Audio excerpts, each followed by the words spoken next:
In this video we're going to talk about the service monitoring of the load balancer.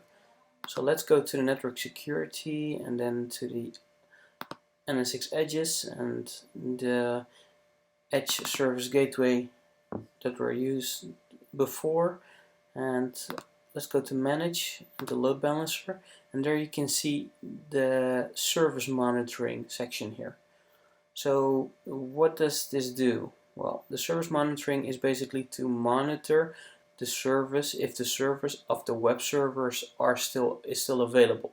So that means that it can use TCP, and with TCP it can it will use a TCP connection in order to monitor if the device is available.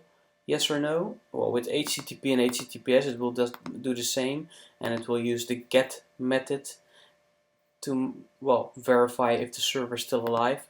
We can these three here are the default ones. We can also create a new one based on ICMP, and well, what it says here, basically these interval, timeout, and max retries are all the same. Well, not the same for HTTP, but for example, here the interval is 10 seconds. It will timeout. It will use 15 seconds as a timeout, and it will try it 3 times. So after a server is well not reachable for like 15 seconds, it will try that 3 times, and then it will mark the server as unavailable, and then it will select another server in that pool. So let's hit OK, and here you can see that it's created.